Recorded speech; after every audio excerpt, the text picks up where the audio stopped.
What future awaits the Crash Bandicoot franchise? We don't know what is coming or what isn't. Recent events have sparked debate and speculation.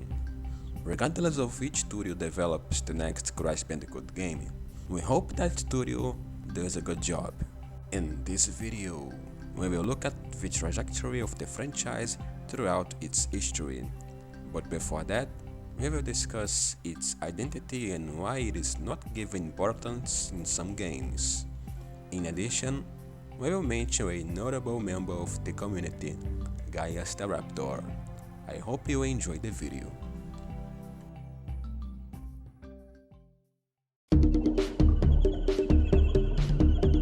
A franchise, regardless of whether it is a gaming franchise or not, must have a consistency between its titles, otherwise its titles will not be easily recognized as part of a franchise. Game identity is a set of unmistakable and recognizable characteristics belonging to a character or a franchise. These characteristics can be visual or not depending on the complexity of the character and or the game. If a game doesn't get sequels or prequels, then it is not part of a franchise. If a game has sequels or prequels or both, then it is part of a franchise. A simple example is Pac-Man. Pac-Man is yellow, round, and has eyes whose design takes us back to the 80s. Basically a yellow circle with a pizza mouth with a piece missing. Pac-Man doesn't have a history, as its creation took place at a time when games were not made with the intention of creating a connection with the player. They were just distractions for the player to spend time alone or with friends. Pac-Man is worldwide known for its gameplay characterized by the hitting of small dots spread across a screen divided by a maze through which different characters run, changing roles when Pac-Man takes a vitamin, running from him instead of chasing him. However, its gameplay is not exclusive despite many people associating it with Pac-Man. There is a minigame within Jak 2 where Dexter is playable as if he were Pac-Man, and Naughty Dog didn't suffer a lawsuit from those who hold the copyright to Pac-Man because it is understood that any game or minigame can have the same or similar gameplay to Pac-Man without actually being Pac-Man. If the developers of Pac-Man made a Pac-Man game where he was square instead of round, and red instead of yellow, then it would be no longer Pac-Man because its game identity lies in its visuals and not in the gameplay. If the gameplay was its game identity, Naughty Dog would have been sued for putting it in Jak 2 as a minigame. Over time, games have evolved and gained something their predecessors did not have: a story. Available in a new mode known as Campaign Mode, the story has enhanced the connection between players and games, or even between players and creators. But of course, why would a significant number of players stick with a game that gives no reason to play other than mere entertainment? With a story, games have not only given a meaning to being played, but also have become a topic of widespread conversation among people with a common interest. Society has enjoyed fictional stories for much longer than games have existed, as fictional emerged in literature, and there are fictional books that predate the invention of electricity. Therefore, it is natural that other types of fictional works are also appreciated and enjoyed after they are invented. Given the importance in the game, we can say that when the game has a story, its story is more important than its visual effects. Therefore, it becomes story, appearance, and gameplay. However, just because a modern game doesn't have a story, doesn't mean necessarily it won't be famous. Games like Free Fire, League of Legends, and Point Blank are famous despite not having a campaign mode. The lack of a campaign mode means a lack of high conversation value, but not necessarily a lack of success. It's much easier to make a God of War documentary than a World of Tanks documentary, just like it's also easier to make a Far Cry documentary than a Clash Royale documentary.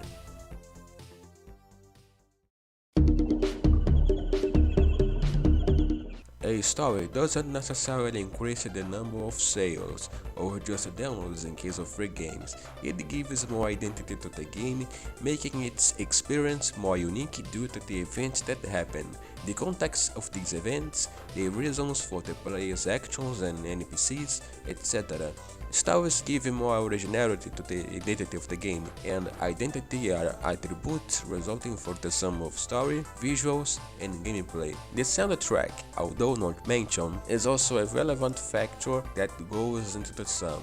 The presence of a strong identity in a game solidifies its player community, ensuring potential studio loyalty or brand loyalty that enables guaranteed minimum number of sales of future titles. For example, if a sequel sold 1 million copies, then 250,000 were immediately purchased by the enthusiast community and the rest were gradually purchased by the casual gamers. If a game sold 300,000 copies, then casual gamers gradually purchased only 50,000 while the rest were immediately purchased by enthusiasts. Enthusiast gamers are a minority within the gaming community, but they are the ones who give the highest ratings, provide feedback, produce analysis content, play the longest, have the most skills, and they are the ones who are the most likely to buy a copy of a sequel to a game they like. The enthusiast community is also the one that is least likely to forget the game over time, ensuring a legacy for the game or game franchise. The more unique the identity of a game or game franchise is, the more a certain group will identify with that identity, and the stronger the enthusiast community will be.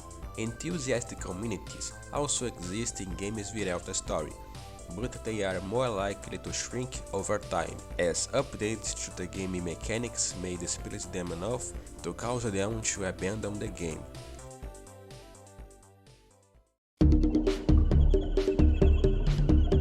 While a game that was created without a story can be successful, a game franchise or a game alone that was created with a story can decline if its later titles have no story or if the story is changed too much, given the reliance on story identity that exists in games that were created with a story. When too much changes made to the story of a game or game franchise, its identity also changed, especially if the art style is changed too much. As a result, enthusiastic gamers may boycott or even abandon the franchise, which will then depend solely on casual gamers. And when games or a game franchise depend on casual audience, whether it is a game franchise or another type of franchise, the future is uncertain.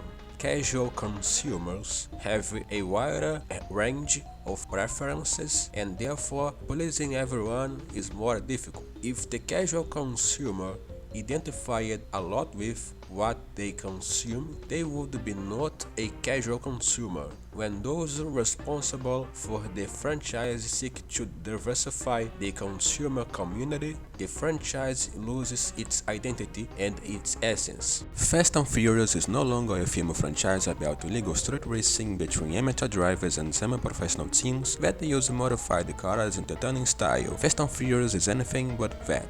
Fast and Furious now has physics that are surreal even by Hollywood standards, in addition to an exaggerated emphasis on combat with firearms. Franchises that lose their identity can fall into oblivion and stop receiving sequels. In many cases, the number of sales drops, and those responsible suffer losses or make little profit.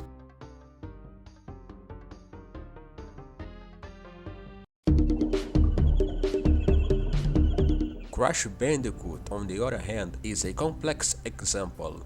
Although its creation was made with more emphasis on gameplay than the fictional story, its story ended up developing more than expected, transforming the franchise into a true work of the fictional genre. There is an explanation for almost everything that happens and has happened within the fictional world. From why he is an anthropomorphic marsupial to why Dr. Neo Cortex is a villain. Naughty Dog went so far as to write an entire book explaining the story behind the game released in 1996, initially with 2 sequels planned. As we already know, there weren't just 3 Crash Bandicoot games that were produced. Not even Crash Bandicoot Warped, the third game, was the last Crash game developed by Naughty Dog. As post-Naughty Dog games were produced up to the present day, each company left its legacy on the franchise until it became what it is today. Currently, some players question the authenticity of the franchise, questioning whether it is different from what it was during the 5th generation, known among some as the Golden Age of Crash Bandicoot. Design is not as important as it seems, as design is nothing more than an illustration of an idea for a drawing on a paper and or a 3D model on a computer. Illustration is the process where the idea is already completed and needs some visual representation to be recognized. Typically, a character is created in the following way. First, the creators discuss the idea among themselves. Second, a script is created where the character is described in detail. Third, the first sketches of the character are made, and that's where the illustration begins. Fourth, a draft is chosen to give rise to the final design. And finally, a 3D model is created based on the final design. All steps of the described process are not necessarily completed by a single person. The Crash Bandicoot creation process was a case where more than one person participated in the process. Andy Gavin and Jason Rubin are the creators. Charles Ambilas and Joe Pearson are the original designers. If the creators had given different instructions to the original designers, Crash would have looked different. If the creators had hired other designers but given the same instructions, Crash would also have looked different. In both cases, Crash would exist in the same way, but with a different appearance. Therefore, it is superficial to consider only the design as an identity, and this applies to any character from any franchise that also has a script. The appearance is just a portrait, a preview of what it's supposed to represent. There are different ways of representing the same thing, which is why there is a popular saying, "Don't judge the book by its cover." If a franchise has a story, then its identity lies in the story, as the story is why the player is invited to play and also why the graphics were designed the way they are. In case of Crash Bandicoot franchise, there is a story, the story of an anthropomorphic marsupial that was generated through a scientific experiment of artificial evolution and brainwashing. The experiment was carried out by a mad scientist who was born into a family of clowns, but moved to a remote archipelago along with his henchmen to build an advanced lab and conduct experiments on the local wildlife in an attempt to build an army of loyal mutants and dominate the world. Crash would be his general, but the brainwashing experiment fails and he rebels and escapes. The original trilogy revolves around this premise, ending in a seemingly indefinitive end. During the mid-1990s, no more than 3 games have been planned, so the story was meant to be completed in the 3rd game. In the first game, Crash escapes from Cortex Lab but leaves his girlfriend, Donna Bandicoot. Crash's goal is simple: get back to the lab before Cortex brainwashes Donna. Crash manages to rescue her, and Cortex is defeated, falling down his airship into the forest. If the player completes 100% of the game, Crash rescues Donna without facing Cortex. This is the only Crash game where 100% ending is not canon. In the second game, Crash is kidnapped by Cortex through a teleportation to receive a proposal, collect the power crystal to Cortex to use them as an energy source for his global brain control device, a maximized version of the Cortex Vortex, the machine that Cortex used to try to brainwash Crash.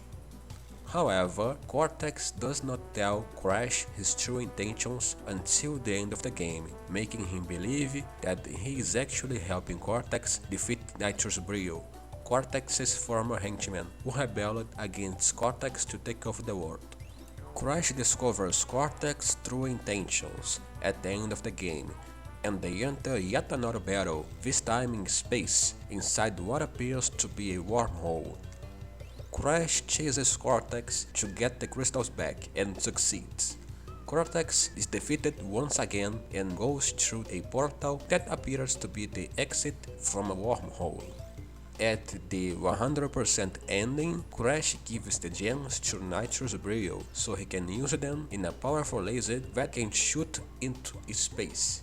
Brio destroys Cortex's spaceship with him inside.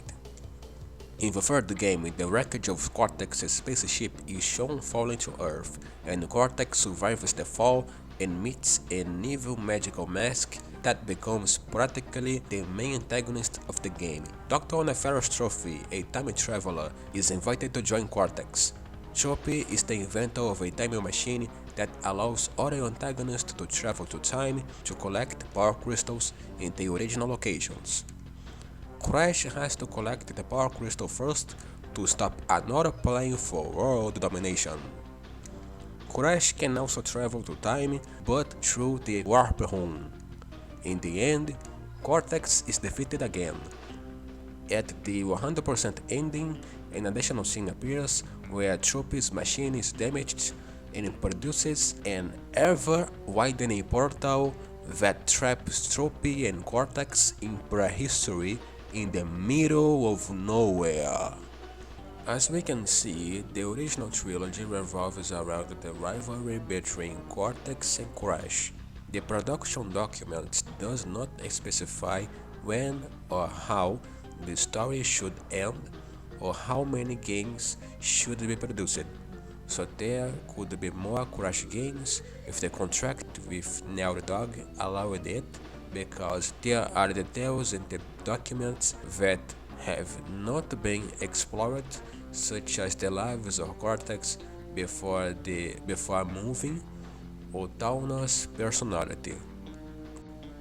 Naughty Dog could have at least ended the trilogy story in a way that would facilitate the continuation work done by possible future studios instead of stranding Cortex and Tropy in the prehistory in the middle of nowhere with no equipment to return from. From the point of view of a post-Naughty Dog game developer in 2001, it is difficult to create a canonical sequel that makes sense after the ending of Crash Bandicoot 3. The same mistake was made again, this time by Traveler's Tales, at the end of Crash to Insanity by shrinking and trapping Cortex inside Crash's head. Just as the first successor of Crash 3 was a spin-off, the first successor to Crash to Insanity was also a spin-off. Another detail in common is the fact that these spin-offs are racing games, and also that Traveler's Tales took responsibility in 2001 for a franchise with an ending thought to be the definitive one, and then created in 2004 another ending thought to be the definitive. Crash Bandicoot The Wrath of Cortex is another game that had a racing spin-off as its successor, although the end of the story doesn't seem that difficult to continue. As we can see, 3 Crash Bandicoot games received a racing spin-off as their successor, due to the difficulty of creating canon events to continue to the end of the story of their respective predecessors. Crash Bandicoot Warped, Crash Team Racing, Crash Bandicoot The Wrath of Cortex, Crash Nitro Kart, Crash to Insanity, Crash Tag Team Racing. Although the production document does not specify when the story should end and how many games should be produced, they contain important information about characters that could be explored in a more efficient way if most Crash Bandicoot games did not have their stories meant to be the definitive end of the franchise. You can create as many games as you want If you are creative enough to imagine different scenarios where the characters behave in ways consistent with who they are. The situations don't matter. What really matters is how they would react, what methods they would use to complete their goals, what their goals would be, and what actions would be taken for the methods to be applied. Even during the Naughty Dog era, the final version of the game distanced itself a little from what was described in the production manuals. Tawna Bandicoot is intelligent and also speaks. Coco Bandicoot does not exist in the original fictional story. Its creation was made during the development process of the second game, etc. External factors from the real world had an influence on the process of adapting the content writing the production manuals into three-dimensional audio-visual interactive content. It is not known exactly why Tawna's personality was not explored in the first game, as there are no reviews with former developers at the time I am speaking right now. However, Tawna caused controversy between Naughty Dog and Universal Interactive Studios, even in 1996, due to her nearly NSFW appearance. Many believe that her removal from the second game was due to this, but an interview with a former developer says that the real reason for her removal was not exactly because of her near NSFW look, but rather because of the resting elements in her look.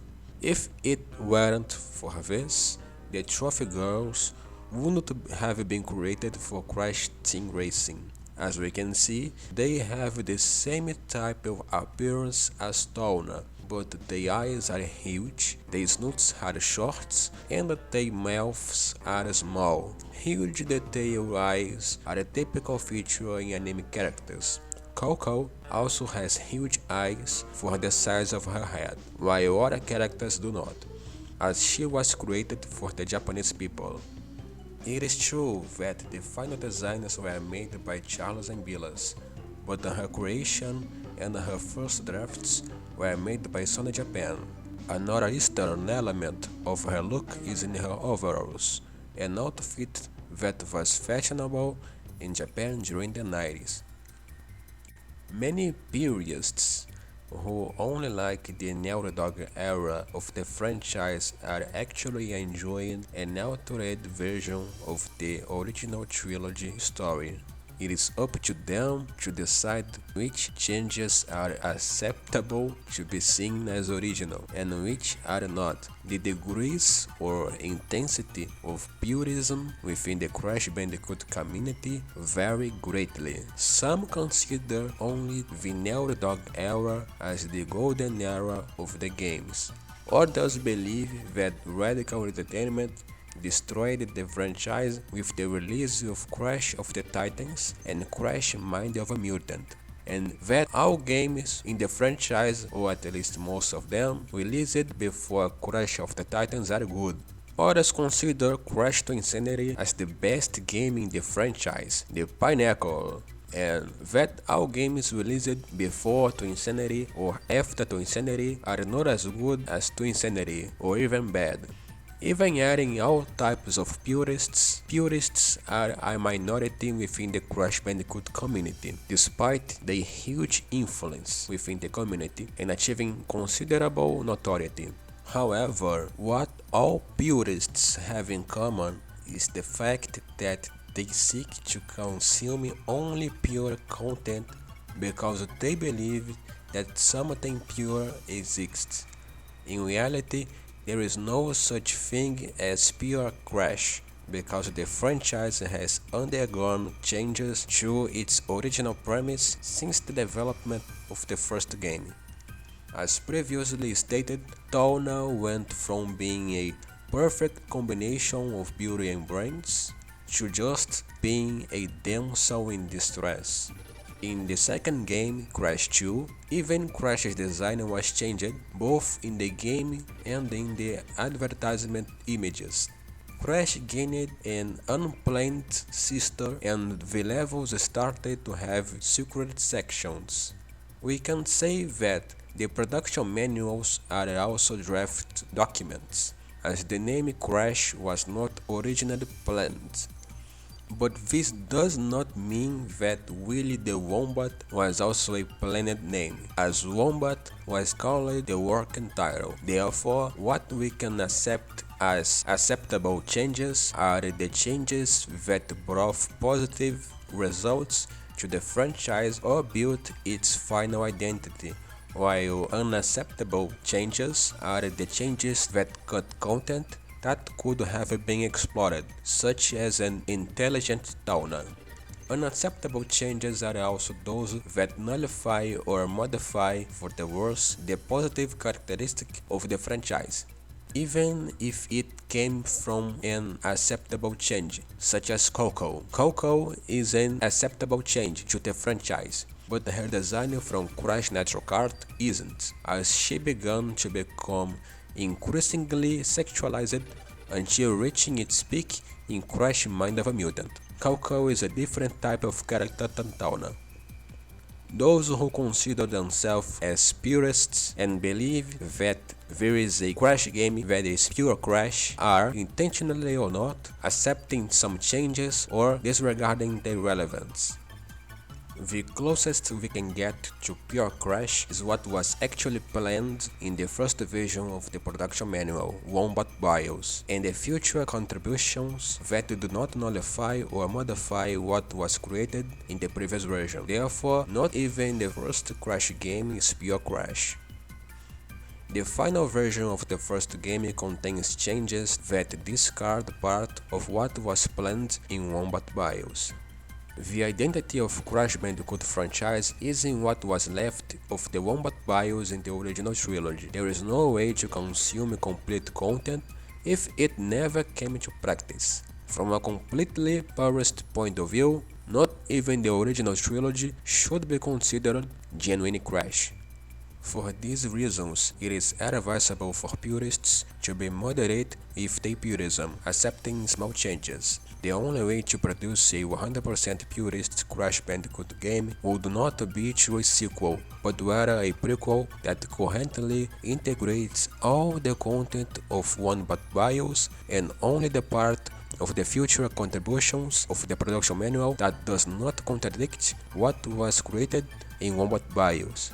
If it is impossible to make a prequel canon, then it should be a reboot.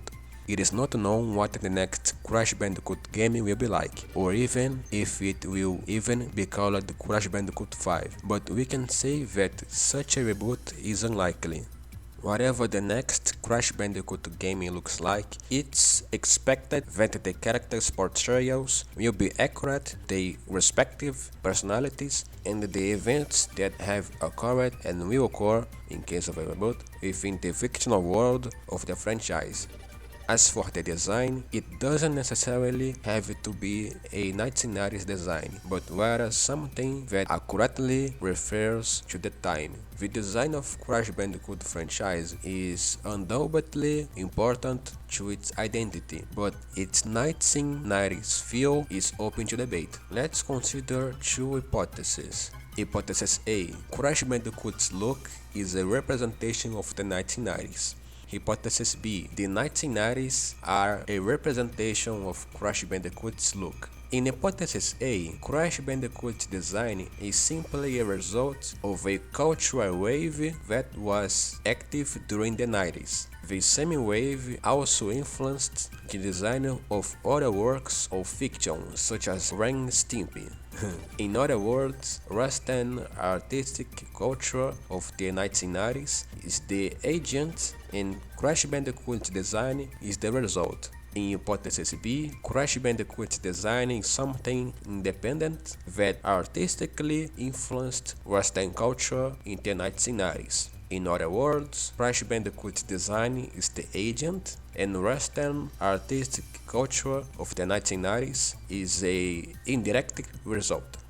Indirect because Crash is not the only work made and published during the 90s.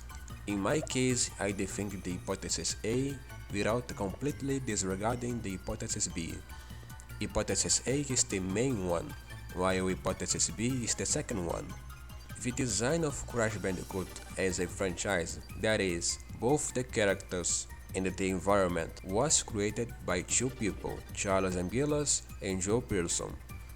These two artists undoubtedly created something original, but they were inspired by other designs of the 90s. If these same artists had created Crash design during the 2000s instead of the 90s, then the inspirations would probably be different, and the end result would also be different. Yes, he would have the same attributes that he has in the 1990s, since they would be following the same instructions from the same creators and Gavin and Jason Rubin, but they would be illustrated in a slightly different way. But at the same time, that Crash was influenced by the 90s. The 90s can also be represented by Crash. Just as other works influenced Crash, Crash could also influence other works. It is a cultural ecosystem where one influences the other. Twisted Metal is another franchise that was influenced by 90s culture, but Twisted Metal influenced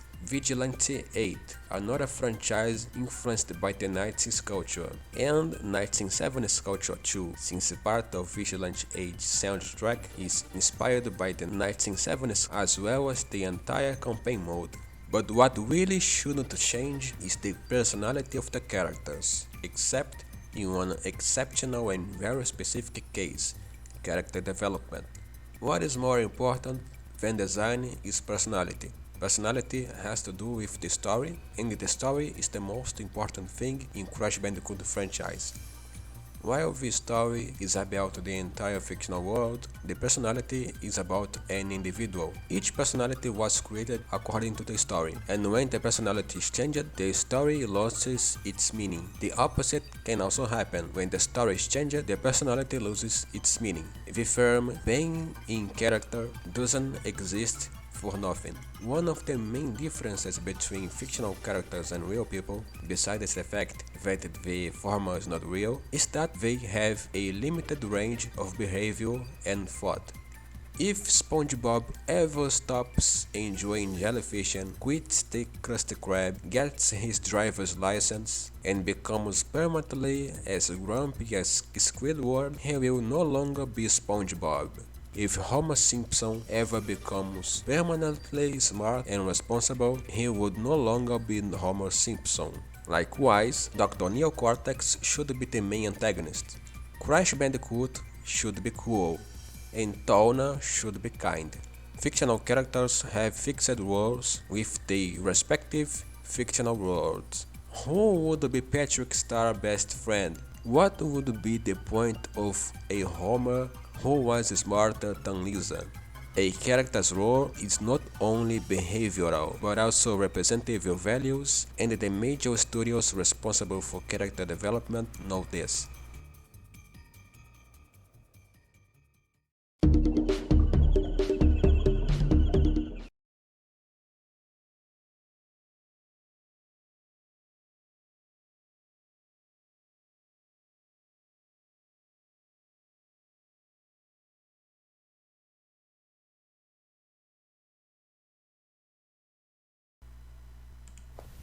Howdy, this is Gauss Madlow, the guy who knew too much.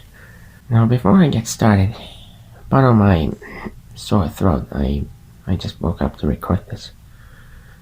So, I've been trying to defend Crash Bandicoot franchise from certain name-only Crash Bandicoot games and seek for justice. And I first tried to be as gentle and nice as I could, but because it didn't have any effect, I resorted to drastic measures that caused a lot of grief and mischief in the Crash fandom.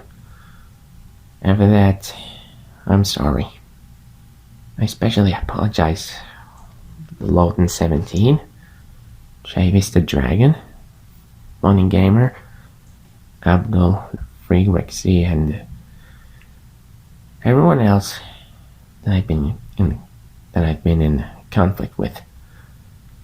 I never liked those name-only Crash Bandicoot games, and I never will, but from now on, I'll honestly promise to no longer antagonize anyone who plays them or cherishes them.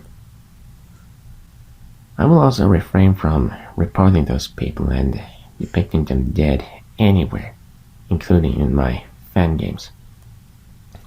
In fact, I already stopped paying attention to them on DeviantArt thanks to the muted tags feature that prevents the content regarding those name-only crash games from showing up in my recommendations. But if everyone could find a place from their hearts for the innocent orange Jad badass daredevil marsupial that nobody seemed to want anymore, I know it can still bring you joy, cheer you up, entertain you, inspire you, captivate you, give you a good time, like it used to. Anyway, I hope you all have it in your heart to forgive me and quit causing me harm. Delete all hateful posts and videos about me. Allow me to continue making fan games, cartoons, and other content happily. Support the said content, including Crash Bandicoot Retro Hijinks, and help me to get Crash franchise officially repaired and its true identity restored once and for all. Like I said several times before, the genuine article deserves love too, and it definitely deserves a new chance. Thank you.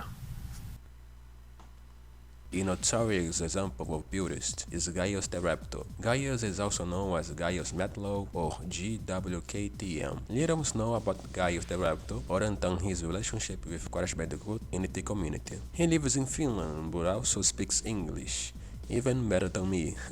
His original character is a green raptor with grey claws, blue eyes, and lilac fur that covers part of his tail and head. His character also appears in animations made by himself along with volunteer helpers and uploaded on his channel. Gaius is a fervent fan of the Naughty Dog era of Crash Bandicoot, although he also recognizes Crash Bash, Crash Bandicoot The Alpha Cortex, and Crash Nitro Kart as genuine games in the franchise in terms of fitting the Crash Bandicoot franchise identity standards. Gaius is a strong opponent of the recent decisions made by those who own the rights to Crash Bandicoot, such as Activision and Microsoft. He believes that the latest Crash Bandicoot games, such as Crash Bandicoot Innocent Trilogy, Crash Team Racing Nitro Fuel, Crash Bandicoot 4 It's About Time, Crash on the Run, and Crash Team Rumble, can cause significant harm to the community, harm that can lead to people committing suicide.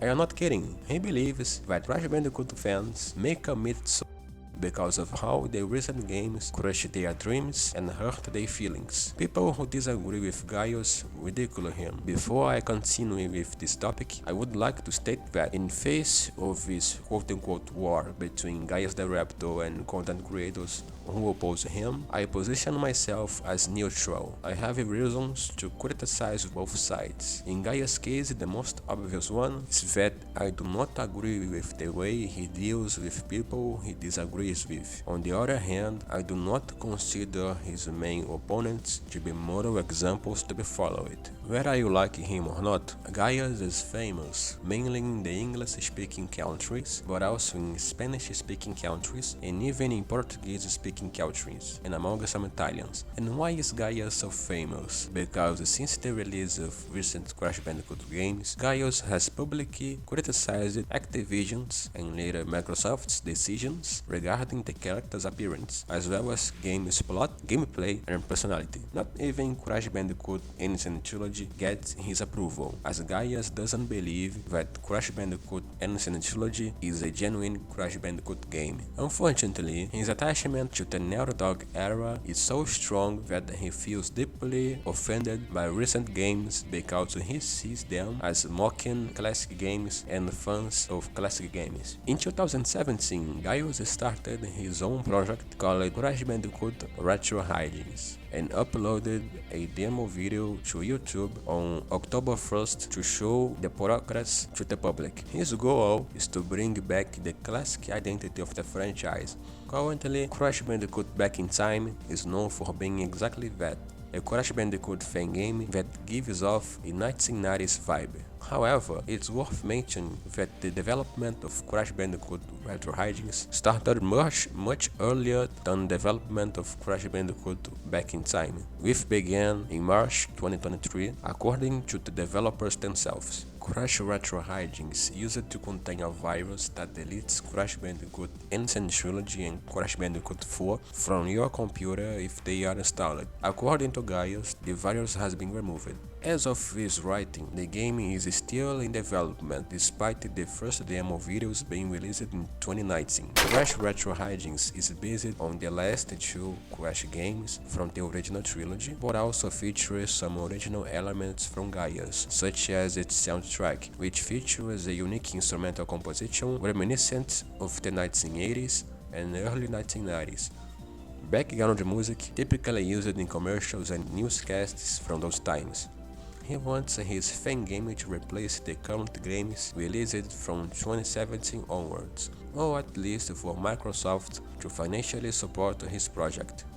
Gaius is a big fan from the Naughty Dog era, who has gotten into trouble with other notorious members of the community. Gaius argues that Crash's look must remain the same as in the 90s, as he considers this detail to be the franchise identity. Gaius puts a lot of emphasis on the Crash Bandicoot franchise, especially in the classic design. The Naughty Dog era is apparently a very important thing in his life. He considers current games to be visual torture and the characters' personalities to be He liked the Naughty Dog era so much that in 2019 he created a post on the Crash Bandicoot subreddit, a fictional story involving two guys that contains a supposed moral lesson. Gaius is currently banned from that subreddit, as well as practically all Discord servers related to Crash Bandicoot, but it was possible to see one of his posts deleted by moderation thanks to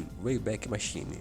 Other posts are not available even through the Wayback Machine for some reason, so this is the only one that was possible to recover. The consequence of modern gaming.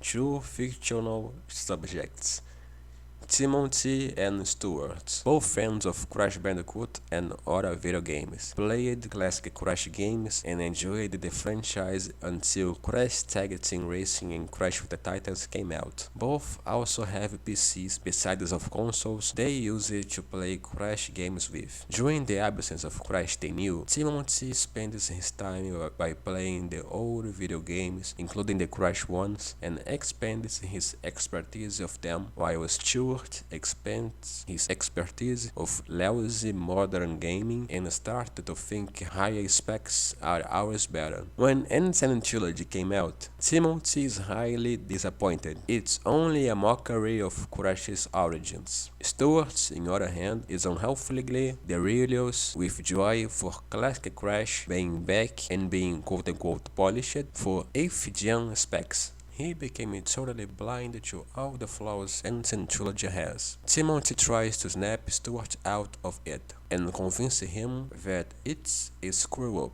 Sadly, Stuart isn't alone. Millions of other credulous Crash fans too agree that it's the genuine article Crash that returned, which of course isn't true at all. This of course causes a feud between Timothy and Stuart, and what is worse, Timothy loses to that sick majority and has now become a total outcast. His problems won't and there. Oh, when Timothy is wandering the game stores for new PC games, he only finds just a few phone boxes with Steam code on it. The majority against Timothy is only expanding. Now everyone is bullying Timothy and forcing him to give up with old video games, mid-spec PCs and optical drives, and waste his health and fortune to majority scrap that he absolutely can't stand. Even the adults don't leave him other options, even if they are not as mean as the others. So Timothy had no option but to commit a suicide. Meanwhile, Stuart has sold all of his old PC with optical drive, his old video games, and possibly a lot of other things too, in order to get the PC which can run Ancient Trilogy's PC version. Then he gets an idea to play some of his old games, but remembers that he sold them away. Well, in truth, he turned out to have only one CD-ROM game left, but sadly his new PC doesn't have an optical drive. He starts finding the optical drive, but no, wherever he goes, there is no optical drive, so they have died extinct. Along with games Stuart owns sold away. Stuart starts to burst into tears. That blind moron ruined his life with his obsession to 8th gen crap and disrespect to what really was good, and now it's way too late to undo the biggest mistake in his life, so Stuart too ends up committing a suicide. This is what modern gaming is causing to us all. I bet millions of Crash fans and other gamers have gone bankrupt for wasting their fortune to high ends and currently growing for throwing away what they used to love the most, and worst case, they committed suicide in belief their mistakes can no longer be undone. So, Activision, Beanox, Vicarious Visions, and fellow fans, can't you finally be reasonable and start to pay attention on the low-end, mid-end gamers as well? Or would you rather want the disaster above to happen to us all? Honestly, I don't think anyone should commit just because of a game, no matter how attached they are to it. In fact, nothing, absolutely nothing justifies suicide is an undefensible and unjustifiable thing. Gaius should have used other argument to oppose modern games and their characteristics. I hope that post was just some kind of trolling instead of something serious, or maybe his attachment is greater than normal. There are stories of people who commit because of passions, others because the person went bankrupt, and others for countless reasons. Whatever it is totally recommended that he seeks some meaning in his life. That is not something that could make him commit. Because of his negative feelings against modern Crash games, he interprets any praise directed at these modern games as a wish to harm him, to the point of saying that he might commit because of it. And by believing that fans of modern Crash games which on him, he retaliates in order to show that Gaius also wishes the same on them. Such retaliation ranges from community posts encouraging others to report the fan for allegedly lacking human feelings, to illustrations of these fans or their original characters being hanged or having their heads on spike. Such illustrations can be found in his community posts and also in the level Insane Network from his fan game. Even after so long after the release of Ancient Trilogy, Gaius still makes posts and comments demonstrating his apparently deep hatred against all Crash games released since 2017. Some of these posts contains renders of gore against the characters from these games. That said, it is understandable why Gaius was and continues to be banned from several Crash Bandicoot related groups. Gaius has already gone so far as to have the audacity to make a post where he apparently contacts the FBI to report Loten for cyberbullying, despite Gaius' country of residence being Finland. Gaius has been exchanging barbs with others for a long time. He believes that if he cyberbullies people he doesn't like, those people will stop talking bad about him. He describes it as making them drink their own poison. However, we know that on the internet things are and work differently than in the real world, and if Gaius really does think about committing, people should stop provoking him and instead help him through referrals to prevention organizations. Although Finland is known worldwide as one of the happiest countries in the world, they are depressed people just like any other country, unfortunately. The Finnish Institute for Health and Welfare, the THL, helps these people, and I recommend the guys look into THL. This video is not sponsored by THL. Gaius, you are a very talented person who does 3D and 2D animations like a professional. More importantly, you are valuable here on Earth. Respect other people as you would like to be respected, and don't give importance to negative comments. Never think about because your life is more valuable than you realize. It would help if you removed posts involving the original characters of people you don't like, as such posts are exaggerated response to just opinions. If you don't think about committing and all of this is just to get attention, then you should be ashamed for joking about something very serious. Now, here is a message for people. If you like the modern Crash Bandicoot games and don't wish Gaius the Raptor any harm, please leave the hashtag no harm to Gaius in the comment section to show him that no one wishes harm to him. I also advise you to stop making videos mocking Gaius, unless they are informative videos like this one. Let's show him the biggest evidence possible that we don't wish him harm just because we disagree with him. In regards of Crash Bandicoot. I, for example, like Insane Trilogy design and Gaius knows that, but he doesn't consider me as his enemy because I know how to talk with him. I understand that Gaius' chances of redemption are very low, but continuing to treat him like this will make them zero. I do not support Gaius' gore art in any way, nor his violent comments or his threats also. But I also don't want Gaius to become a laughingstock. We should believe in Gaius' chances of redemption because that's what we want, no matter how small they are. And I hope you don't say that I am Gaius' side, because I really am not. Just like I don't approve of people making videos mocking Gaius, I also don't like seeing heads on pikes. If I were really defending Gaius, I would enjoy seeing all the quote-unquote art he makes out of people. And guys, when you see a post like this in Reddit, ignore it if you are not going to help the person. Mocking won't make things better, it will only make even worse. Well, not all Crash Bandicoot purists are like Gaius. Gaius is a separate case.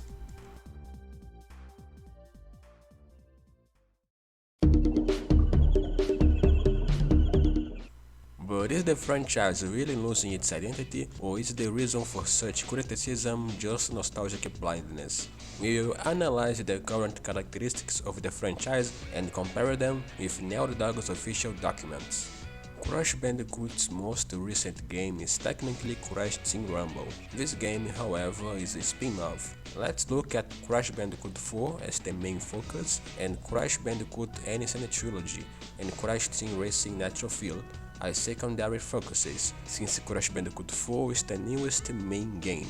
Let's start with Crash Bandicoot N. Trilogy. Previous games will not be analyzed because they are no longer that new, such as Crash Mind of a Mutant, released in 2008 and being the last game before the franchise began to fall into oblivion. Crash Bandicoot NST is a game made to be a remake of the original trilogy and also the one that would be the rebirth of the franchise after 9 years of oblivion. It was developed by the same developers of Crash Nitro Kart, Vicarious Visions.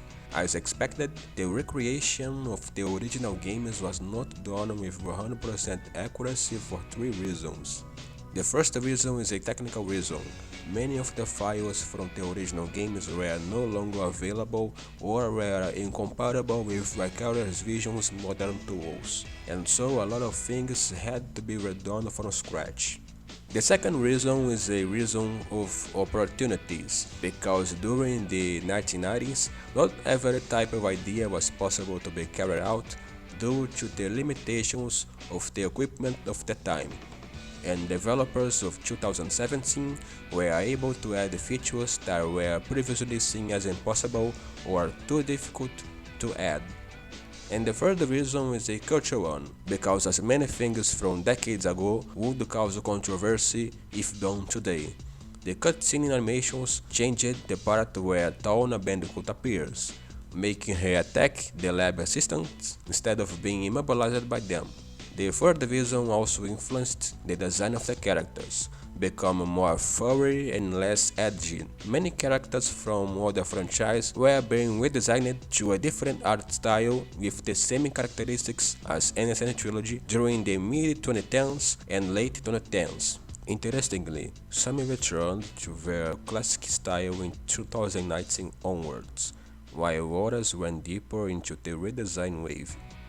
Crash in Innocent Trilogy and Crash in the original trilogy have basically the same shape. Both have a triangular body and a triangular head. The difference is that the pupils are smaller in the Innocent Trilogy version and have a different shape. Other characters also had visual changes, such as Tiny Tiger's gaze, which now looks thin. Coco's head is no longer completely round, and Crash's smile is different. Some people have tried to fix the visual inaccuracies through mods, such as this one made by Bandicoot Dragon 68. Innocent Trilogy also gives the player the opportunity to play as Coco in Crash 1, which was previously not possible since she had not yet been created in the original Crash 1. Some criticized this addition due to the possible plot holes. Since both trilogies revolve around time travel, the addition of Coco in Crash 1 can easily be interpreted as a case of an alternate timeline. There were no significant changes to the plot of Innocent Trilogy, except for some details about the characters' personalities. Crash's facial expressions are slightly different from those seen in the original trilogy. Coco had no expressions at all, so she gained entirely new expressions. I mean, just look at her.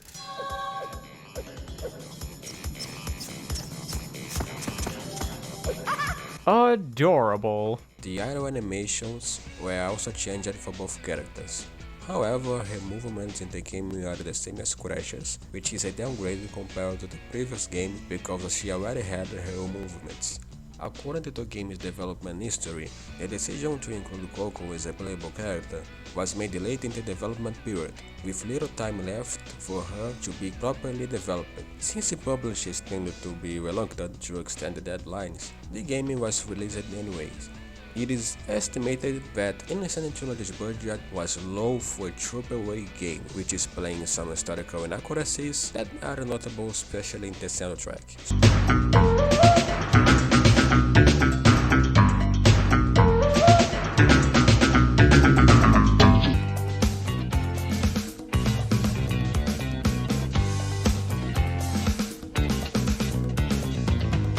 Despite its many flaws, Crash Bandicoot Innocent Trilogy is considered by many to be the revival of the franchise and a love letter to its long-time fans.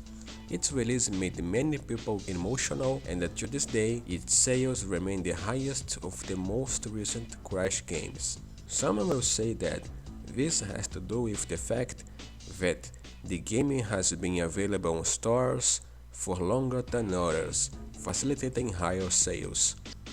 However, it has been 4 years since the release of the last main game of the franchise, and the time difference between this and Innocent Trilogy is only 3 years.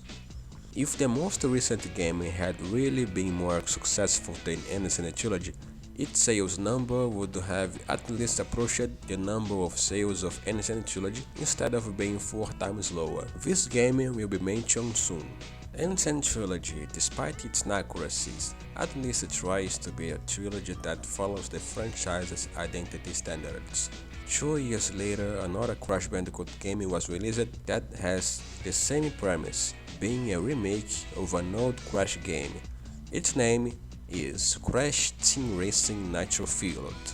Despite being a remake of CTR, this game also includes content from Crash Nitro Karts, released in 2003, Crash Tag Team Racing, released in 2005, the original trilogy, Crash Mind of a Mutant, released in 2008, and even Spyro.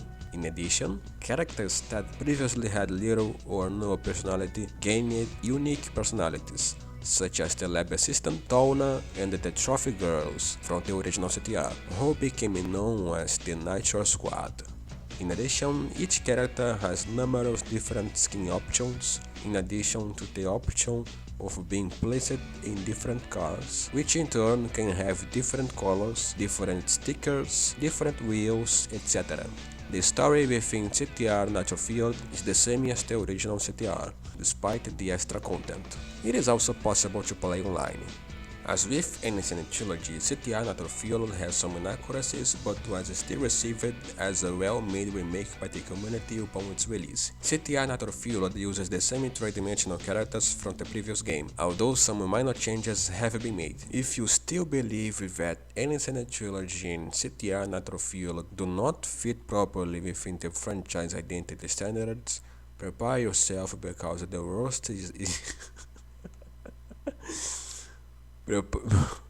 Prepare yourself because the worst is yet to come. Crash Bandicoot 4, it's about time. This game was released in 2020 and developed by Toys for Bob.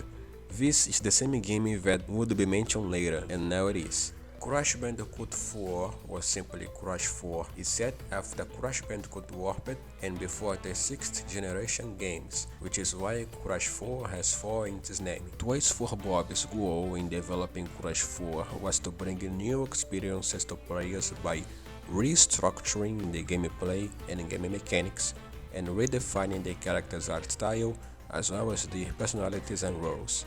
All of the Crash games that have divisive opinions, Crash 4 is one of those that has divisive opinions due to its inevitable approach on issues related to today's social issues, such as the representation of women in games. It is important to mention that this is not the only reason why Crash 4 is such a divisive game, as Crash of the Titans and Crash Mind of a Mutant, games that were produced and released at a time when such issues were rarely addressed, were also and still are divisive games due to the radical change in character design.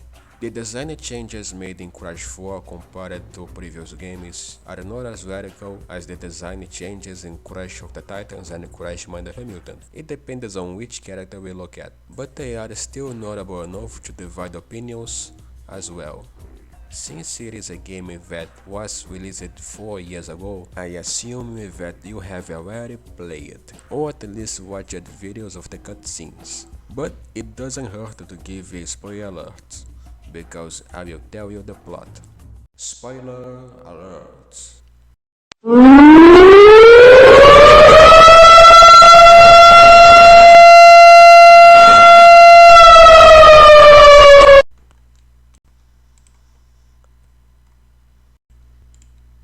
Following their defeat at the hands of Crash, Uka Uka attempts to liberate himself and Doctors Neocortex and Nefarious Choppy from their prison in the past.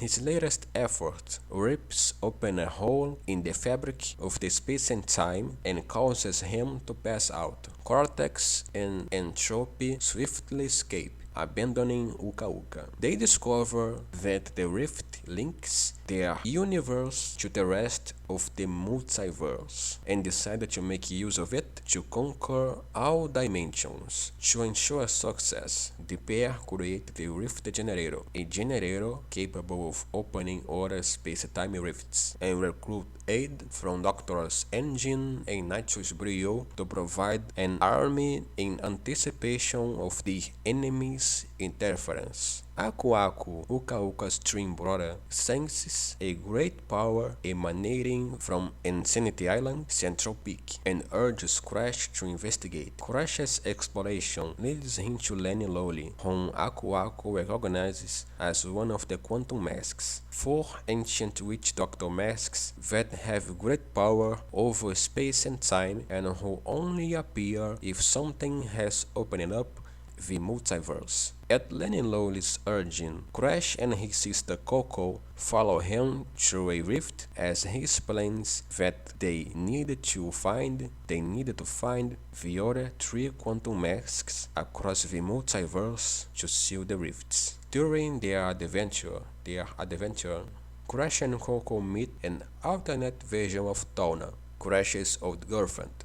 Although they are thrilled to see each other, Tawna declines to explain what happened to Crash and Coco in her own dimension and insists on working alone. At the same time, Crash and Coco's old enemy Dingodile, who recently retired from the line to run a diner, is sucked into a rift after exacting revenge on a group of rivaling moonshine bats after they detonate his business, and traverses through dimensions in his search for home. Crash and Coco find the quantum masks Akano and Kanupawa and defeat Engine and Embryo. When they defeat Cortex, Entropy betrays him and reveals that he and his new partner, later revealed to be a female version of himself from Tawna's dimension, plan to use the Rift Generator's power to reset the timeline in all dimensions so they may rule over our existence as gods. An incensed Cortex agrees to team up with the Bandicoots,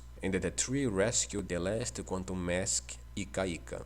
The trio meet up with Dingodile and Tawna on a space station, but Tawna captures Crash and Coco and leaves them bound as she goes to face the trophies at the Rift Generator herself.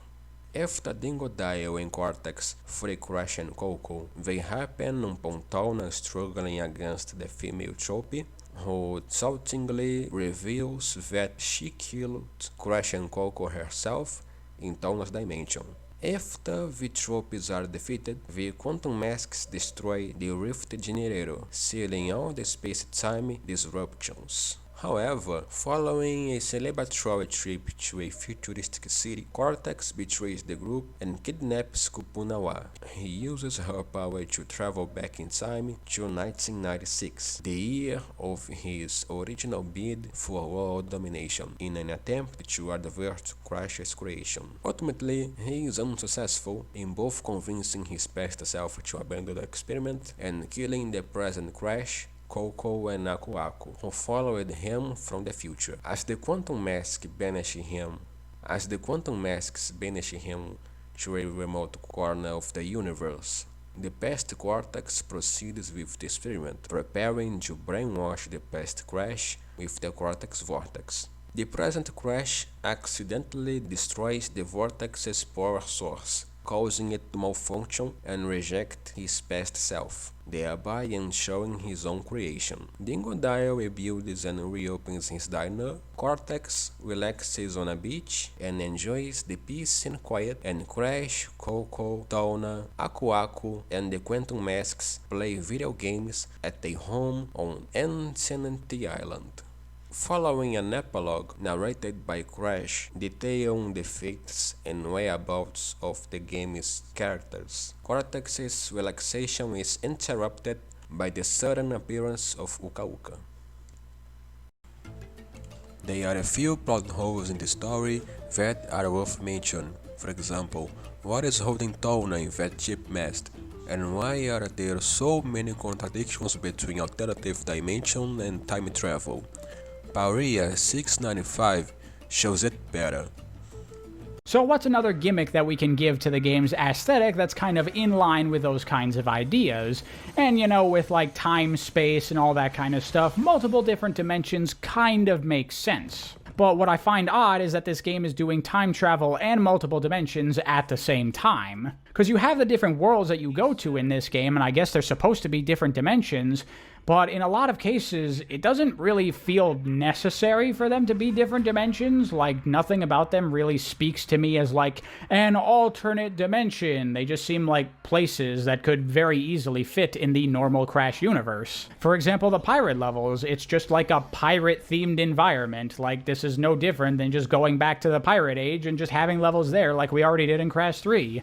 I guess the enemies are fish dudes, if that's supposed to be the thing that makes this a different dimension, but it doesn't really feel, it just feels like a pirate world, you know? Same thing for like the Japanese-themed world or the New Orleans-themed world. Like, these just feel like Japan or New Orleans. Like, why couldn't these exist in the normal Crash universe?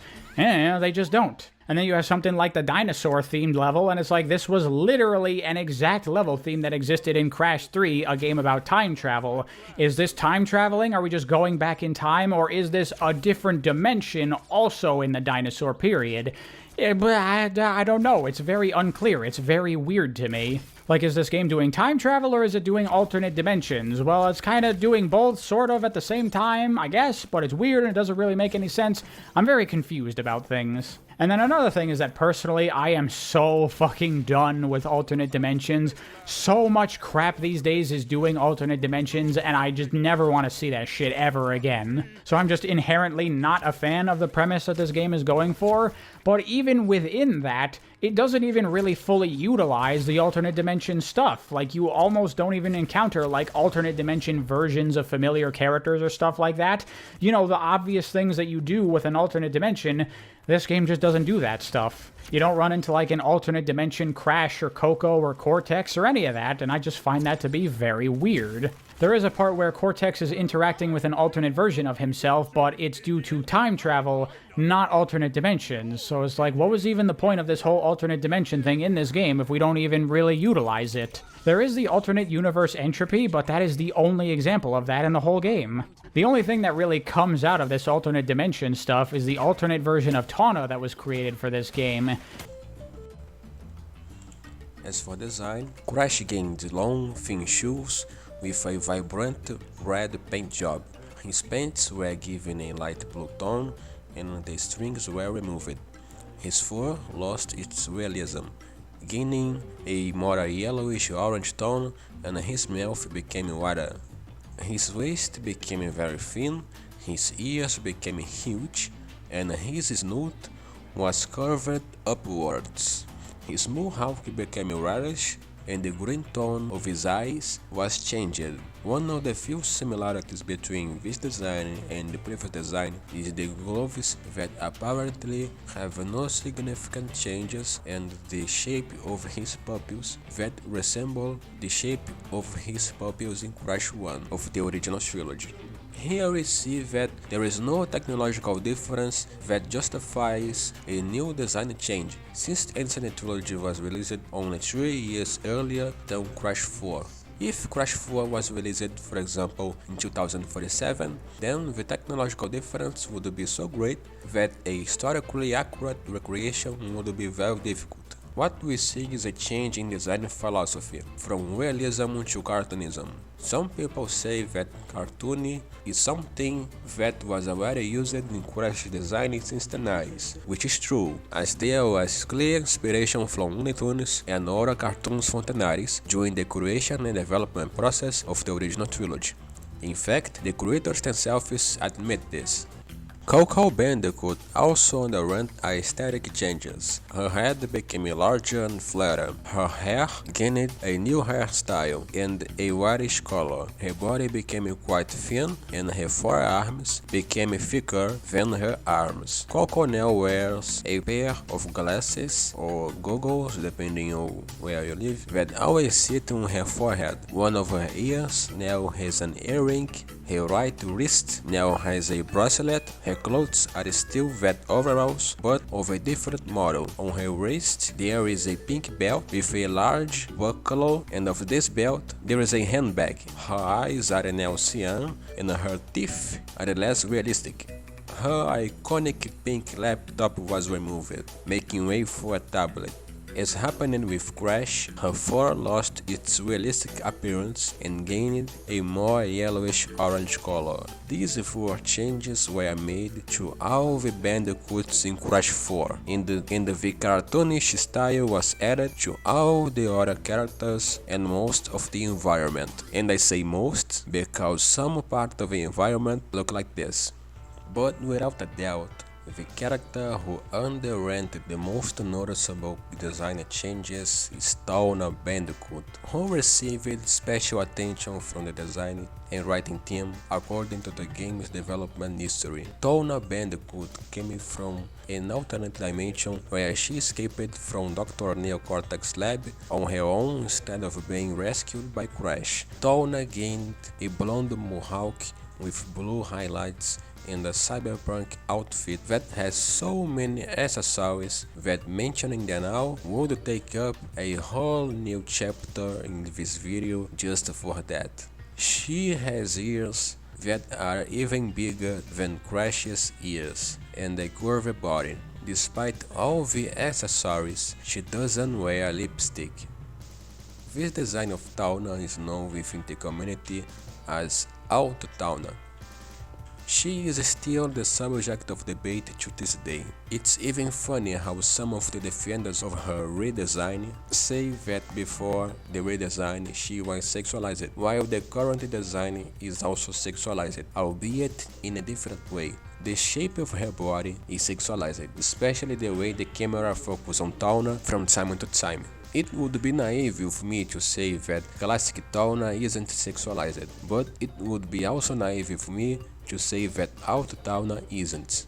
Crash Bandicoot 4 aims to bring a different experience in both in terms of design and story. Since it is a game that takes place after Crash Bandicoot Warped and before the 6th generation Crash games, its story tries to create a reasonable way for Cortex, Uka Uka, and N-Tropy to escape from prehistory to face the Bandicoots again. So far so good. Making a game within the franchise's identity standards does not mean repeating the same stories from previous and consolidated games over and over again. My biggest criticism regarding Crash Bandicoot 4 story is precisely the fact that the game does not respect the main pillar of the franchise's identity, the way in which the characters' personalities are portrayed.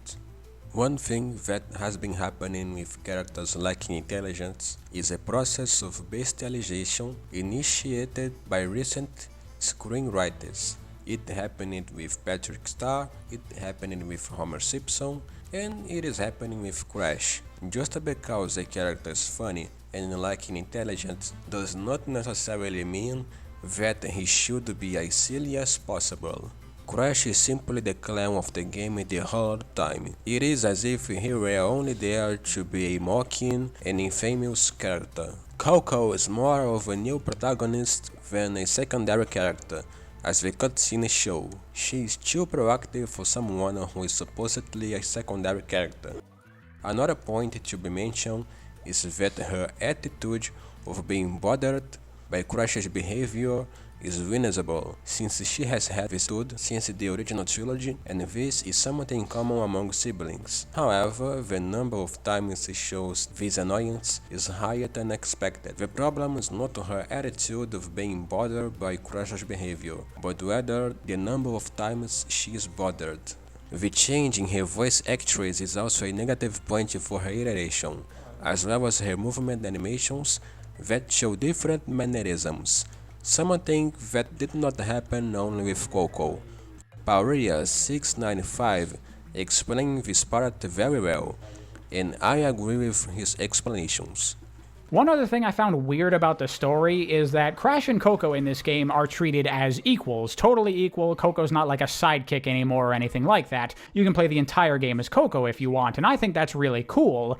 But because of that, as a byproduct, because Crash can't talk and Coco can, it kind of almost makes it feel very weird where like Coco almost comes off as the main character since she's the one that's like interacting with everyone, and Crash is like her pet or something like that. which, is totally fine by me. Should have called this game Coco Bandicoot for It's About Time. That would have been much better. Though, to be honest, as a Coco enthusiast, I must say I'm a little disappointed in how Coco is in this game. First of all, they've recast her voice actress, which I don't really understand why. Characters like Cortex still have the same actor that's been playing him for decades, but for some reason they decided to recast Coco, and I don't really think that her voice is as fitting for Coco as her previous actress was. And also, like, the way that Coco is written in this game, like, the way she behaves, her personality is a bit different than the original Coco. And so, like, between her looking different, sounding different, and acting different, this isn't really Coco anymore. Like, this is basically an entirely different character, which I'm not the biggest fan of, but you know what? It's still better than playing as Crash. I also feel similarly to what they've done with N. Gin in this game, because, like, suddenly he's, like, a drummer and is into, like, rock music and stuff, which is just, like, entirely random, has nothing to do with his character, but I guess it's how he is now. As for Tawna, the idea of a female character breaking free on her own is totally acceptable. We can see this in Fiona from Shrek Forever After. The idea of a female character being strong and independent is also totally acceptable. Totally acceptable. We see this in Master Tigers from Kung Fu Panda. My criticism against Auto Tawna is not about her idea itself, but rather about the method in which this idea was executed. Fiona and Master Tigers are not what Auto Tawna is. Characters shown as if they were trying to steal the scene.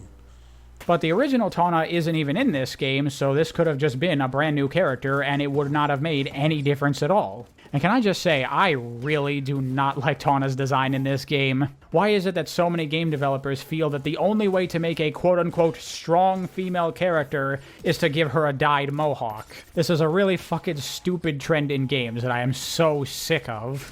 Not that I have a problem with strong female characters or anything before people start yelling at me. It's just, do they all have to fucking look like this? To me, this ends up having the opposite implication than what it's supposed to, where, according to video games, the only way for a woman to be strong and independent is if she has a mohawk that's, like, dyed to the side and she's, like, super tomboyish and stuff. That's the only way to be a strong, independent woman. And that is, pretty shitty, in my opinion. Auto Tawna is a character full of herself and without good manners to present herself. Her personality contrasts with the personality of her previous version. Fiona did not go through this transformation in Shrek Forever After. She has different memories, but not a different personality from the personality of her version that appears in the main timeline of the franchise in which she participates. Master Tigers can maybe be comparable to Auto Tawna, but she has always been like this, instead of having undergone a profound alteration by her developers. Furthermore, Tigers respects the Furious 5, Master Shifu and even Pooh. Auto Tawna has no respect for anyone. If Toys for Bob really created this version of Tawna Bandicoot to improve the way women are represented in games, then they should take an example from DreamWorks instead of creating a show-off. All the characters in Crash 4 underwent the same design and personality changes that Crash, Coco, and Tawna did. Their designs were made flat, and their personality traits were exaggerated. N. Gin became even more insane, Cortex became even more clownish, etc. Those who didn't have their personality traits exaggerated were given completely new personalities instead, as it is the case with Auto Tawna. While each character has their own personality, there is one thing they have in common. By observing the way the animations are performed in the cutscenes, you can tell by their mannerisms that all of the characters are overly mocking. One last thing I didn't like about the game's story, and this kind of goes hand in hand with the visuals of the game, and I imagine a lot of people are probably going to disagree with me on this. I honestly feel the game is a bit over-animated in the cutscenes. In the gameplay, it looks totally fine, but the animation in the cutscenes is, like, a bit extreme, in my opinion. Like, characters are just constantly moving every single part of their body all over the place, just flailing everything around. And the general movements and gestures of the characters are like these really big, exaggerated movements where like everything is so emphasized. And I really just kind of don't like this look. Like, I feel like it's trying too hard to be cartoony. Like, look at how animated it is. Look at how cartoony it is. Look at how over the top it is. And it's just a bit much. Like, subtlety can go a long way for animation, and this game has none of it. Not a massive problem or anything, but similar to the art style, it's one of the things about the visuals of this game that I just feel like, is not really doing it for me. Studies have shown that our mannerism reveal part of who we are as well as which social group we belong to. Each culture or subculture has its own mannerisms that are shared by its members as a form of collective identity. An example of this is the way a person holds a cup of glass. Raising the little finger while drinking is a gesture considered by many to be fancy, while others consider the same gesture to be feminine. In fact, while I was doing my research, I discovered that former President Barack Obama caused controversy on X, Twitter at the time, simply by raising his little finger while drinking a glass of beer. This happened in 2015. The way the characters move, as well as the way they move their faces and tone their voices, shows that they are mocking, exaggerated, and bestialized. Crash 4 shows us that the franchise is currently in a state where it is a parody of itself. Toys for Bob had the opportunity to reimagine the story of the fictional characters of the fictional Crash universe and create a game that innovates in gameplay and explores things that have not yet been explored, such as the extremities of the environment and the deeper details of each character's personality, something that was not possible before due to the technological limitations. It is clear that they tried to go in this direction instead of trying to replicate everything that was already done in the original trilogy. However, the award for innovative game goes to Crash to Insanity. Traveler's Tales did exactly what was described. They created a new Crash game that takes advantage of the opportunities that were not previously taken advantage of due to the technological limitations that prevent the original developers from bringing to the virtual plane everything they planned. Crash to Insanity is the first Crash game where we have an open environment instead of linear gameplay with a fixed camera. Crash to Insanity tells a story rich in detail about many characters, including Cortex, who meet his helpers during his student life. All this coming from a game that was produced in a rush and has more than half of its content cut. Crash to Insanity, while being an innovative game, is also a game that fits within the franchise identity standards. Crash continues to be a cool and funny character. Cortex continues to be a respectable antagonist despite his iteration in this game being more focused on humor, etc. Crash to Insanity is so innovative that all subsequent games have copied and still copy the To Insanity iteration of Cortex. In some cases, even now with To Insanity humor in the To Insanity soundtrack. Crash Bandicoot 4, on the other hand, innovated in the wrong directions while regressing others. The gameplay returned to linear gameplay divided into levels, which is a regression.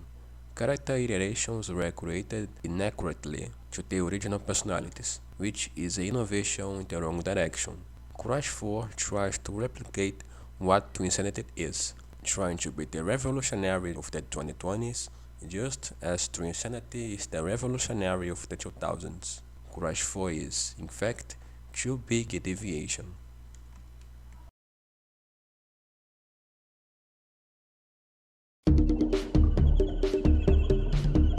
The The gaming industry is a business, just like any other industry. Every business has profit as its main goal. The gaming industry is no exception. Another thing that businesses really like is leaving their mark. The various Crash Bandicoot developers seem to be more concerned with leaving the mark on the franchise than producing an innovative game that is also true to the franchise identity. We see that sometimes this concern is so great that it actually results in a product that is too deviant, as is the case with Crash of the Titans and Crash Mind of a Mutant. Radical Entertainment still had plans for future Crash games that would feature another redesign, but unlike Radical's games, Crash 4 doesn't divide opinions just because of its redesign. There are more reasons. As previously mentioned, the original trilogy was influenced by the culture of the 1990s, but the original trilogy was not influenced by its time because they were the first games to the franchise or because something unusual happened during the 90s. The trilogy was influenced by its time because people naturally bring influence from their culture to their work. Culture is not something that depends only on a person's nationality or the country they live in. Culture also depends on the time we are in. Considering that each developer seeks to leave their mark on the franchise and that each era has its own culture, we can see what happens to the franchise. It was influenced by the culture of the time of the developer who left their mark. The culture of the current decade is different from the culture of the 1990s. Even if we compare them in the same country, we can no longer tell all the same jokes that people told in the 90s, because the list of quote-unquote offensive things has grown a lot. We can no longer have the same freedom of speech that we had before, because nowadays it is easier to offend certain people. In order to avoid lawsuits or other types of legal punishment, the gaming industry has had to adapt and change the content of its products to avoid hurting the feelings of a certain group of people who, despite being small, are very influential in the government of Western countries and in most large companies and corporations. Games are considered part of popular culture due to the popularity of the hobby of playing video games. The industry recognizes the role of games and their responsibility to represent values that may or may not be taken seriously. Just as the film industry has long had the responsibility to show only what is acceptable, the gaming industry has also had this responsibility for at least 15 years. The number of gamers that currently exist in this world is one of the factors that has made the gaming industry be taken seriously by governments and regulatory bodies. The Crash Bandicoot franchise also needed to be adapted to today's society. After all, we are talking about the intellectual property of a mega corporation responsible for AAA games. AAA games are the number one focus of inspections. The co-founder of Sweet Baby Inc. proudly explains the method that she uses to force bosses at game studios to censor, alter, and diversify game projects she feels are problematic, terrify them, aka threaten them with the anger of the cancel culture mob. Okay, let's listen to what's said. If you're a creative working in AAA, which I did for many, many years, put this stuff up to your higher-ups, and if they don't see the value in what you're asking for when you ask for consultants, when you ask for research, go have a coffee with your marketing team and just terrify them with the possibility of what's going to happen if they don't give you what you want.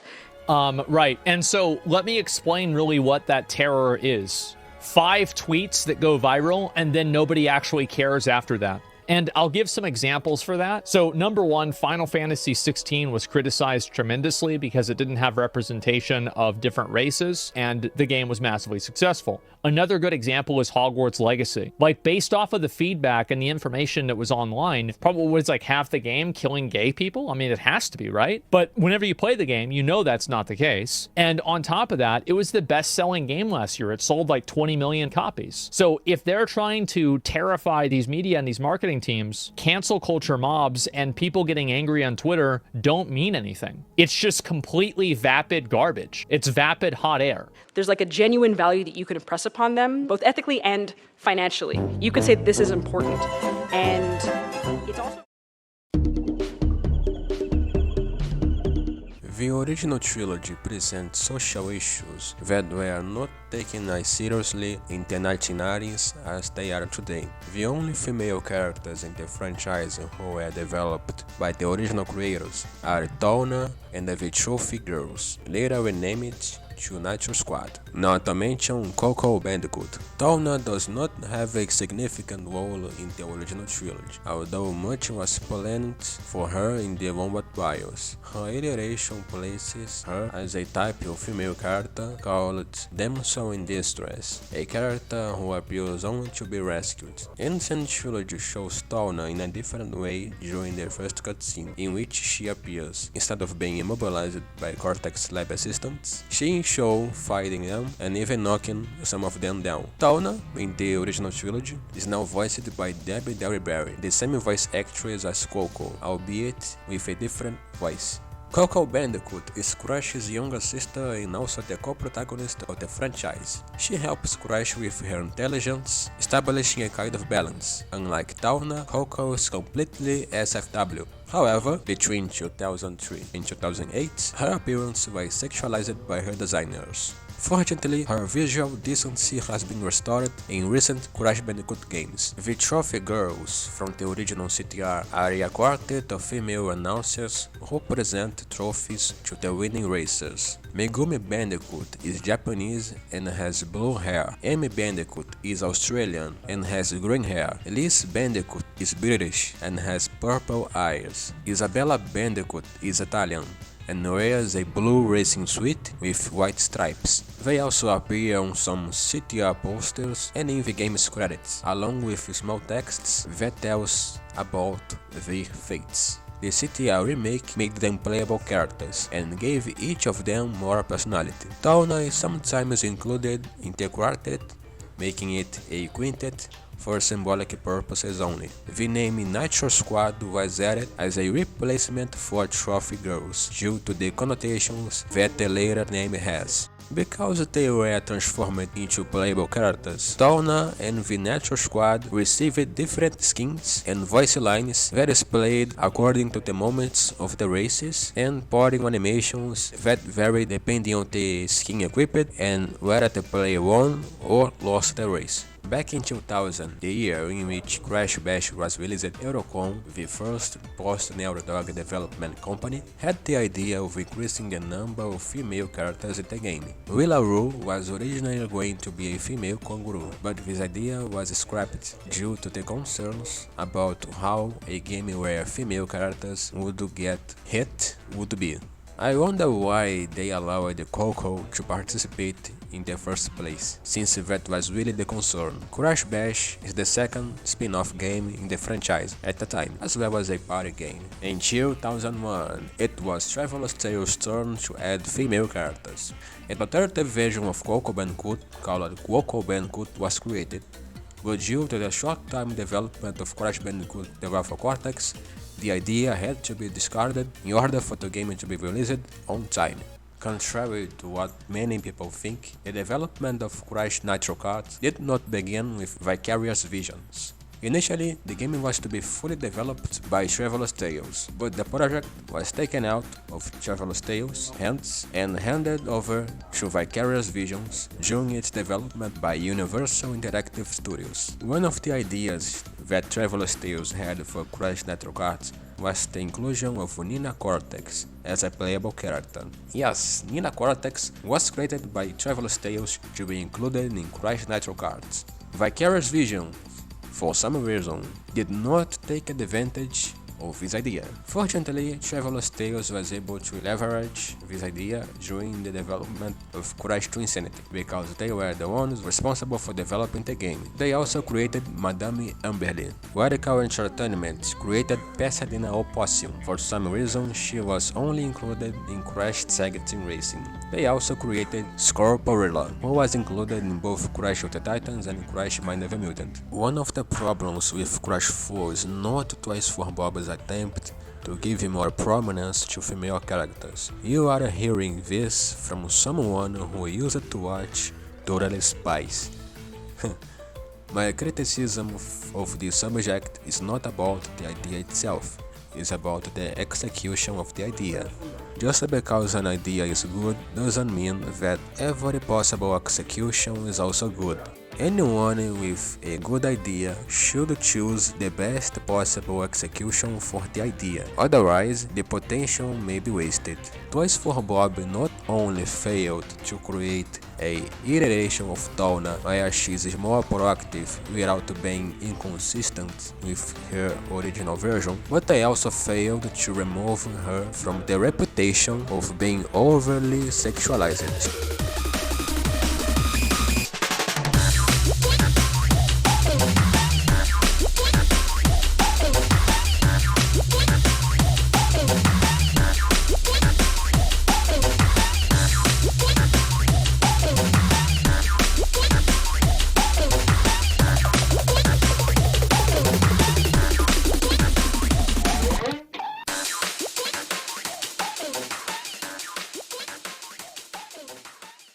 Studios are consulting the wrong people to execute the right ideas. If Toys for Bob had consulted with DreamWorks writers and illustrators, they would have a productive Donna consistent with her original version. Another problem is the character animation in general. Nowadays, animation is undergoing downgrades, losing realism in both movement and appearance. And no, I'm not talking about just video games. Movies and series are becoming less realistic and more exaggerated in surrealism, but a type of surrealism that brings minimalism and corporate designs. Minimalism is being implemented in every type of design to the maximum, from company logos to graphic interface of websites, applications, and operating systems. It is also being implemented in cars, buildings, decorations, and even art. Since everything around us is minimalist and cartoonish, it is no longer surprising that the two recent Crash Bandicoot games also have a minimalist and cartoonish look. The Bandicoot 4 is smooth, just like the textures in Becoming Red. Objects are asymmetrical, just like in some recent animations. Movements are exaggerated, just like in some recent animations, etc. The wave of minimalism and cartoonishness has reached Crash's franchise, just as it has for a while now. Designers tend to implement whatever is current when they are designing something, even if that thing is a continuation of something that has already been created. The only reason Toys for Bob kept the design of Innocent Trilogy in the Nintendo Switch version was that they were only responsible for making a port and not developing the game. If Toys for Bob were given the task of being the developer of Innocent Trilogy instead of Vicarious Visions, you can be sure that the design of Innocent Trilogy would be completely different. It's important to mention that the publisher is the one who decides who will be the next developer of the next title in a franchise, since the publisher is the one who holds the copyright. Therefore, Toys for Bob was chosen by Activision to develop Crash 4 and Crash Team Rumble. But why was Toys for Bob chosen despite the positive reactions that the remakes received thanks to their fidelity to their respective original versions? Explaining this part would require a whole separate video just for this, but it can be summarized. The choice of a publisher regarding who will be the next developer is not a random thing, at least in the vast majority of the cases. There are always interests that are generally not revealed to the public because they are company secrets that are recorded in documents and revealed only to those who hold the highest positions. Toys for Bob certainly has attributes that attracted Activision's interest, and the fact that a developer was chosen solely for their own interests explains why there are so many plot holes in the game. They are not veterans of the franchise and they do not demonstrate any knowledge about Wombat BIOS and the history of post-outdoor games. The consequence of choosing a developer solely on interests unrelated to the game itself is a product that carries a poorly made story.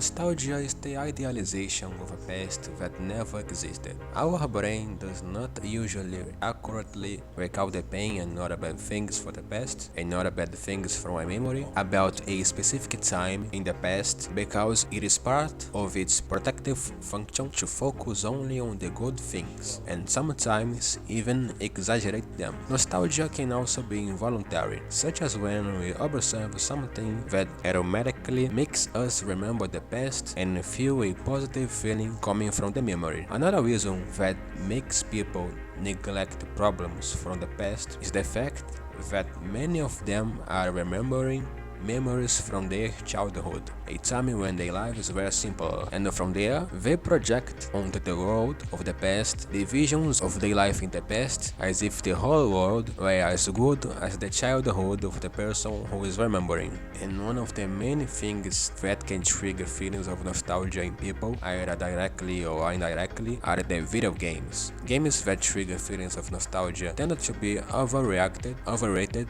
by the person who feels nostalgic for them, and that same person may also reject sequels of those games, underestimating them. Many of the people who reject change are today called nostalgia blind, as if the only possible reason for a person to reject change is nostalgia blindness. I am not trying to deny that people who are nostalgia blind do exist. They really do exist, and I recognize them. What I mean is that this is not always the real reason why someone rejects something new or a change. Today's society tends to think that new is always synonymous with better, as if there were no need for testing or analysis. In part, companies are also responsible for this behavior because of planned obsolescence and aggressive marketing that borders on dishonesty.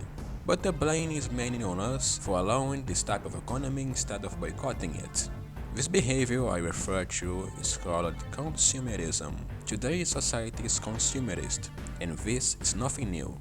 Consumerism in the Crash Bandicoot community manifests itself through the constant search for something new, as if the franchise could not maintain a solid identity. It is worth mentioning that a solid identity doesn't mean having a list of games completely composed by remakes, always telling the same story over and over again. If someone is called someone is nostalgia blind despite not knowing the person and only because they rejected a drastic update to the franchise, then the chances are high that the person called them out is a consumerist rather than the other person being nostalgia blind. It is not nostalgia blind to give importance to a franchise's identity. Identity is what sustains a franchise and therefore deserves importance. Some people consider some games to be cultural icons, and I don't see any problem with that because music is also considered a way to express a culture. But just as music has been taken over by the music industry, games have been taken over by the gaming industry. Other people consider games to be just things to distract themselves quickly, and I don't see a problem with that either, because what is important to some is not important to others. I only see a problem when the person who doesn't give such importance to games wants other people to not give such importance to them either, or vice versa.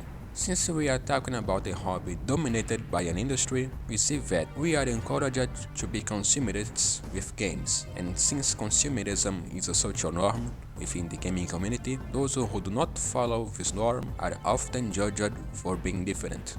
Crash Bandicoot is not as iconic a gaming franchise as Super Mario because consumerism has caused the franchise to be continually modified through the creation of games that are increasingly distant from its identity standards in an attempt to please an increasingly broad audience. Something that, despite being more profitable because it involves a larger audience, it is also something that is riskier because there is a greater heterogeneity of thoughts and opinions within this diverse audience. The more diverse the audience, the more heterogeneous it is, including thoughts and opinions. Businessmen almost always prefer to take risks rather than keep their business stable, which on the one hand guarantees sharp growth, while on the other guarantees a sudden decline.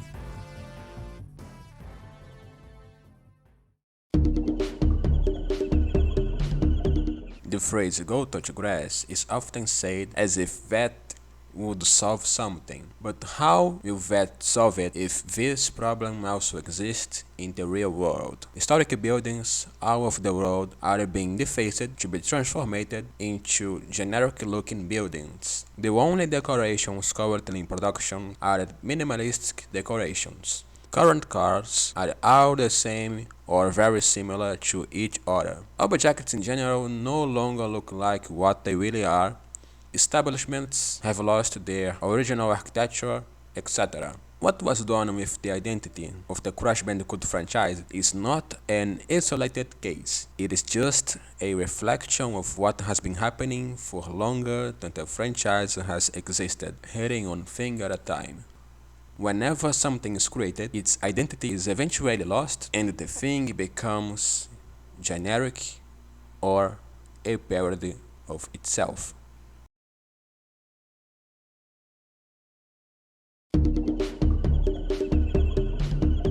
Have you ever wondered whether it is more profitable to sell doors that last for centuries or doors that last for less than a decade? A market society operates on two principles: supply and demand. Supply is a consumer item or service that is produced or offered to meet a demand. Demand is the need that consumers feel for a consumer item or service. If a door lasts for centuries, then everyone who buys a door will never need to buy another one, except in cases of fire or other exceptions. But if a door lasts for less than a decade, then everyone who buys a door will need to buy more doors in the future. From a business point of view, it is more profitable to sell doors that last for less than a decade than doors that last for centuries. For the consumer, it's the opposite. Our society is totally dependent on businessmen, since the vast majority of consumer items and services are provided by private industries. Planned obsolescence is not as new as it seems, but it has become worse recently. Planned obsolescence affected the games in the original trilogy by discontinuing the production of physical media, by the absence of parts for future platforms, by the absence of catalogs in virtual stories, and by the absence of backward compatibility across all generations. Note: emulation is not actually backward compatibility. Backward compatibility is when the game works natively on the hardware, without requiring any changes on the hardware's behavior for the game to work. Emulation is when the hardware is programmed to behave as if it were another hardware to run a game that was not made for it. But if planned obsolescence had not affected the original trilogy at all, those who hold intellectual property rights would still profit. So why did they discontinue something that would continue to be sold? Because, as previously stated, businessmen are always taking risks. Continuing to officially sell the original trilogy would be profitable, but perhaps not as profitable as discontinuing it to release different games in the franchise. Even when profits are already being made, business people remain dissatisfied because the profits they earn seem to increase their desire for even more profits. And this cycle is something that unfortunately exists within many, if not all, industries. Expanding the range of target audiences can increase profits, but it can also reduce them or even cause losses as a result of consumer rejection.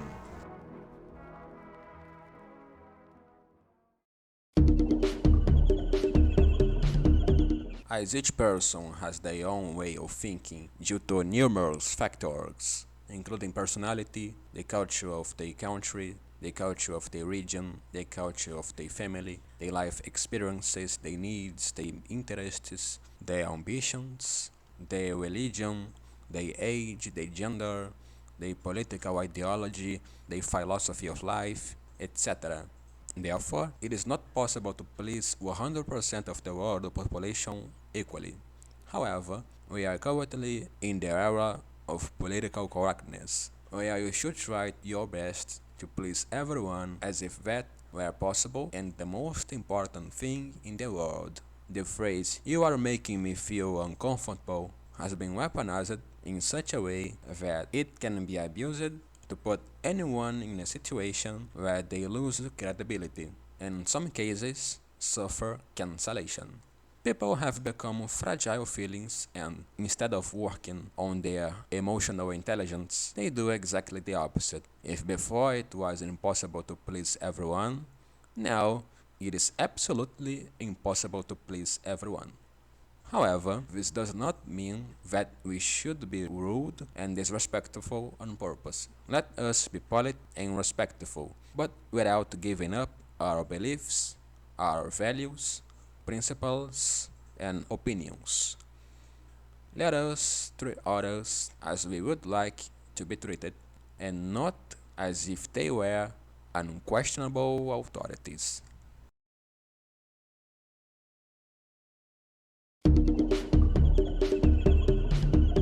We should not try to please everyone, especially at any cost. Instead, we should seek to please only those who are worth it. Even if we do not seek to please, this already happens spontaneously, although less frequently. Those who will be with us at all times, who appreciate our company for who we really are and not for selfish interests, and who genuinely respect us, are the ones who are worth it.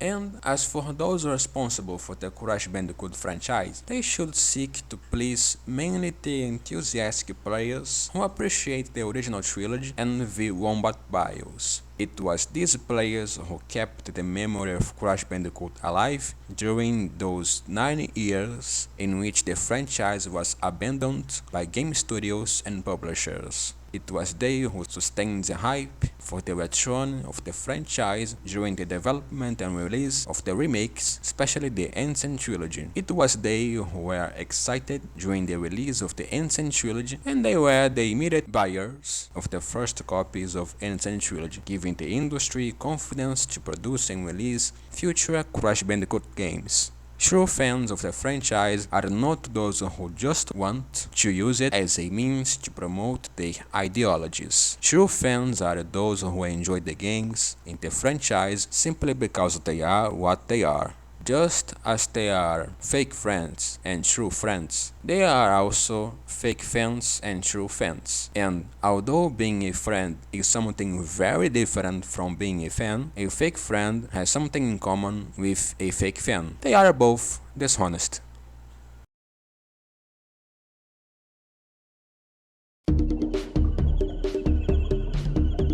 As we have seen, the reasons why Crash Bandicoot, both as a franchise and as a character, is out of his identity and at the risk of returning to abandonment are deeper than many people think. It is a reflection of what has already happened, is already happening, and will happen with other things of the most varied types, as long as society continues to be highly dependent on businessmen who enjoy enormous economic freedom. The culture of political correctness is not what really made Crash Bandicoot deviate from his identity, since the practice of expanding the target audience as much as possible by businessmen is something that predates the creation of the culture of political correctness. Such culture is therefore such one element to be added to the force that pushes Crash Bandicoot out of his identity standards. Crash Bandicoot's identity is in Wombat Bios. The design, although also important, is less important than the personality of the characters and their respective stories. Due to the individuality of each person, pleasing everyone is a task that becomes more difficult the more heterogeneous a target audience is. However, despite the risks, businessmen almost always try to accomplish this task due to the possibility of a significant increase in profits. Enthusiastic gamers who appreciate the original trilogy story and the original iterations of the characters are the ones who are worthy of priority attention from game developers and publishers, as they are the true fans and the main consumers of the products of the gaming industry.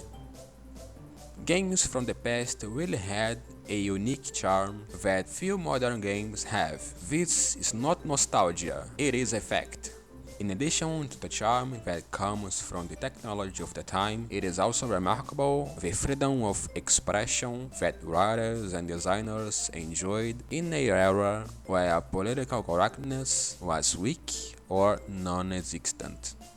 The cartoony, minimalist, and caricatured design of Crash Bandicoot 4 and Crash Team Rumble were not created only because Crash was inspired by cartoons. There is a whole wave of minimalism in designs and bestialization of characters that has its origins between 2014 and 2015.